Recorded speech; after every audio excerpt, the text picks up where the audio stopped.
Pour laisser la créativité m'imprégner, je m'entoure de pièces rares et coniques, cinéma, pop culture, comics. L'essentiel, c'est de se créer sa forteresse de solitude, prendre le temps d'apprécier les choses et de se cultiver grâce à tout l'art qu'on a autour de nous. Quand je parle d'art, je pense notamment à la pop culture. C'est dans cet environnement que mes idées prennent forme. Voyager pour découvrir des œuvres marquantes, des créations uniques, parfois des légendes, des pièces de cinéma exposées dans des musées, écouter de la musique et s'imprégner de la street culture. Chaque découverte devient une source d'inspiration que je réinterprète à ma façon pour recréer mes propres univers.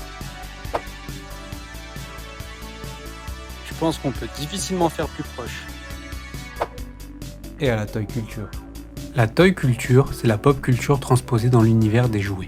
Des figurines iconiques qui créent un lien direct entre l'écran et la collection, un prolongement avec ce nouvel art qu'est la toy photographie. J'ai un process très minutieux, maîtrisé et animé par la passion. Par conséquent, c'est un vrai cycle. Installer les dioramas, les props, le posing des figurines, travailler la lumière afin de sculpter les émotions.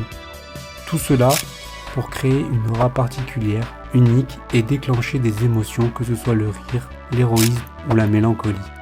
Ce cycle continue scène après scène comme des chapitres qui complètent mon univers.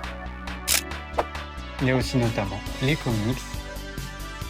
Héritiers des Pulp Fiction, les comics ont donné vie aux super-héros et marqué un tournant dans l'histoire de la pop culture.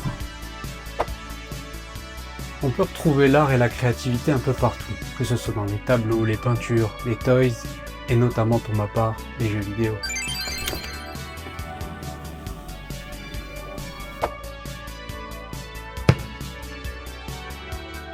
Et c'est de cette façon que j'arrive à m'exprimer et à obtenir des résultats.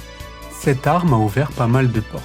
Exposé chez Momi Comics Paris pour les Jeux Olympiques 2024, cela m'a aussi amené à être marqué par The Weeknd qui a repartagé mon travail, mais on en reparlera plus tard dans une autre vidéo.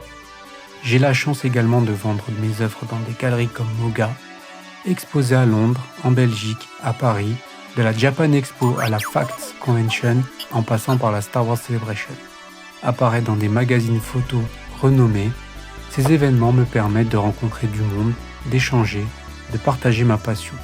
Le contact humain, c'est essentiel et c'est aussi ce qui donne un sens à tout ce travail. Collaborer avec des marques comme Hasbro, Bandai ou encore Marvel et Lucasfilm qui font partie de Disney. Pour en arriver là, il faut aussi lire, s'immerger dans les pages, absorber les histoires, les concepts et les transformer en quelque chose de personnel. Ce sont des associations d'idées qui nous rendent créatifs. Au final, tout se mélange, les éclats de pop culture, les jouets figés qui reprennent vie. C'est là que tout prend forme, devant l'objectif, quand l'histoire que j'ai à l'esprit devient réalité.